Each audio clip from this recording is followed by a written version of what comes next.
Bienvenue dans Chasseurs de Sciences, un podcast produit par Futura. Je m'appelle Emma et je serai votre guide temporel au cours de cette excursion.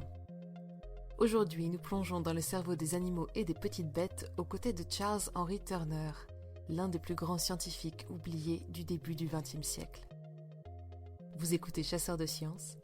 Si ce podcast vous plaît, n'hésitez pas à nous soutenir en le partageant sur les réseaux sociaux et en nous laissant une note sur les plateformes de diffusion.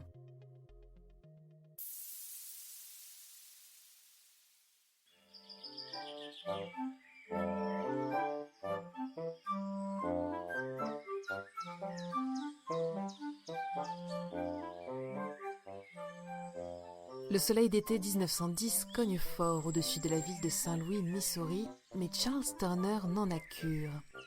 Agenouillé dans un champ qui borde le parc O'Fallon, le scientifique observe avec intensité les abeilles qui s'affairent au milieu du mélilot blanc. Ces dernières semblent ostensiblement ignorer les 5 disques rouges enduits de miel qu'il a soigneusement disposés au niveau des herbes sauvages.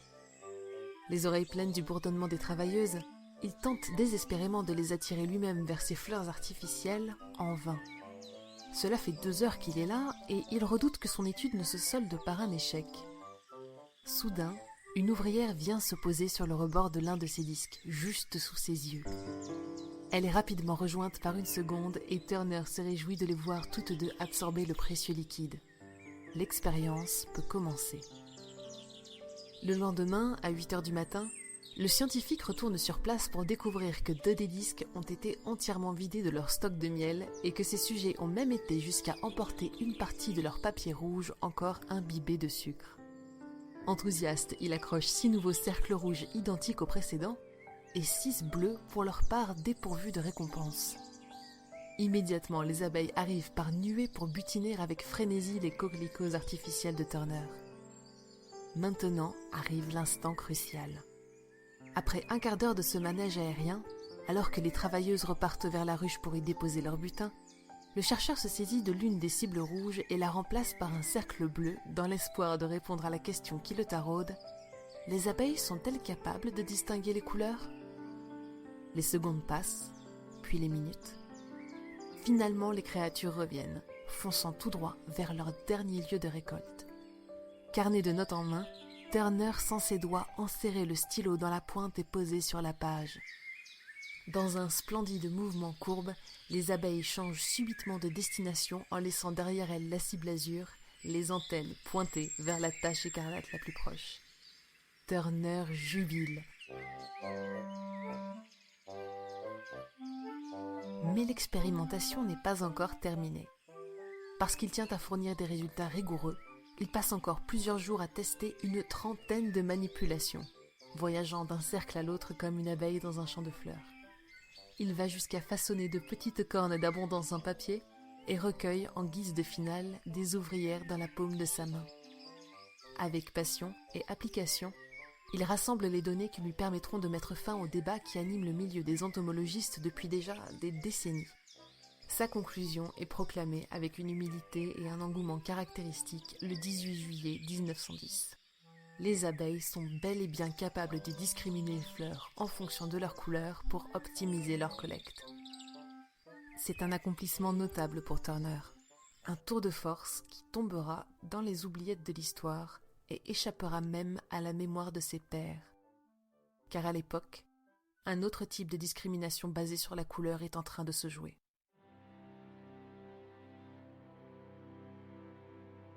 Né en 1867, 2 ans après la fin de la guerre civile, Charles Henry Turner est le fils d'un gardien d'église et d'une infirmière afro-américain qui, très tôt, lui transmettent l'amour de l'apprentissage et bientôt celui de l'éducation. À l'âge de 19 ans, il quitte le lycée avec les meilleures notes de sa promotion et 1 an après, il épouse la jeune institutrice Léontine Troy. Turner est le premier diplômé afro-américain de l'université de Cincinnati lorsqu'il obtient son master en 1886, puis devient, possiblement, le premier à recevoir un doctorat de l'université de Chicago avec les honneurs en 1907. Au cours de la décennie qui sépare ces 2 événements, il démontre à maintes occasions son application et sa rigueur en publiant un travail de plus de 100 pages sur l'anatomie du cerveau chez les oiseaux, copieusement agrémenté d'illustrations détaillées. Cet article son tout premier, est publié dans la prestigieuse revue Science, dont il est possiblement le premier contributeur afro-américain, installant une fois encore un nouveau record. Il ne s'arrête pas là puisqu'en 1892, son article sur la construction des toiles d'araignée fait également de lui le premier auteur de psychologie comparée afro-américain. Un autre article est publié dans Science, suivi plus tard par un troisième, et, tant qu'à faire, Turner découvre plusieurs nouvelles espèces marines dans les eaux de Cincinnati. D'autre part, il rédige avec son mentor Clarence Herrick un volume de 500 pages sur les Entomostracas, une sous-espèce de crustacés vivant dans la région.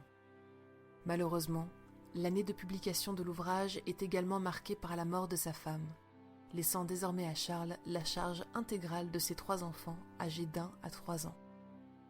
Il redouble désormais d'ardeur afin d'offrir à sa famille la stabilité dont elle a besoin. En dépit de près d'une trentaine d'articles publiés en 1907 et d'une renommée qui s'étend jusqu'en Europe, Turner essuie des refus répétés et dans certains cas inhumains.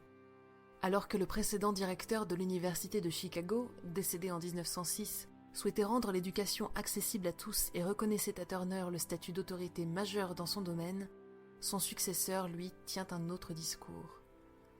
En place depuis moins d'1 an lorsque notre ami zoologue obtient son doctorat, rappelons-le avec les honneurs, il lui déclare qu'il ne recrutera pas un nègre. Accompagné de sa seconde femme et de ses 3 enfants, ce dernier est donc contraint pendant plusieurs années de naviguer d'école en école. En parallèle de son travail à plein temps et de sa vie de famille, il continue de produire 2 articles par an, un rythme de production bien supérieur à celui de ses pairs de l'époque. Entomologiste passionné, il s'intéresse à toutes sortes de créatures, papillons de nuit, cafards, guêpes, vers ou encore fourmis. On pense qu'il est le premier à tester le conditionnement pavlovien chez les insectes. Il découvre que ceux-ci sont capables de percevoir les sons, de former des souvenirs, des pensées individuelles, peut-être même des émotions, d'exercer un libre arbitre distinct du simple acte réflexe ou instinctuel. Il souligne l'importance de collecter les données dans la nature plutôt que dans un laboratoire. Il instaure une méthodologie rigoureuse incorporant des conditions contrôle. Bref, à travers sa soif de savoir, sa rigueur et son enthousiasme, Turner offre une contribution unique à sa discipline et nous invite à voir les insectes comme bien plus que de simples nuisibles sans cervelle.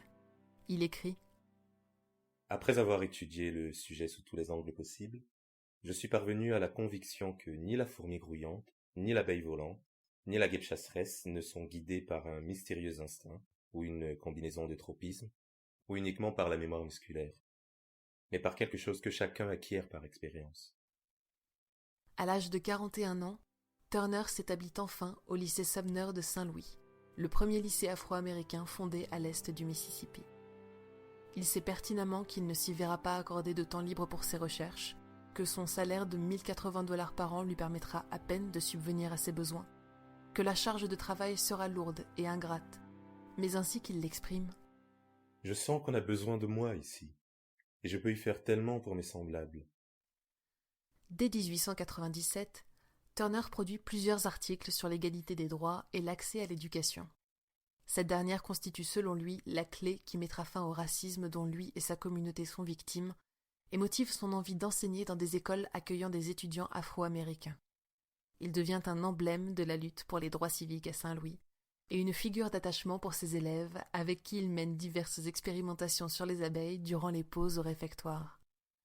En 1922, le professeur, malade, prend sa retraite et passe ses derniers mois chez son fils Darwin. Une dizaine de jours seulement après la célébration de ses 55 ans, Charles Turner s'éteint, laissant derrière lui plus de 70 publications académiques, un héritage précieux pour les zoologues, les éthologues et les biologistes, et pas la moindre trace de ses contributions dans les livres d'histoire. Né à une époque où les Afro-Américains étaient encore traités par beaucoup comme du bétail ou des êtres dotés d'une intelligence inférieure, Turner fut très probablement délibérément ignoré et oublié par ses contemporains. C'est pourtant cette même science à laquelle il contribuera tout au long de sa vie qui démantèlera progressivement les croyances qui envenimèrent la société dans laquelle il vécut. La science et le bon sens, dont il ne manqua jamais. Son ami entomologiste Philip Rao déclarera à sa mort : Les handicaps et les contraintes qui ont marqué la carrière de Turner ont été nombreux, et il les a affrontés avec humilité et bravoure.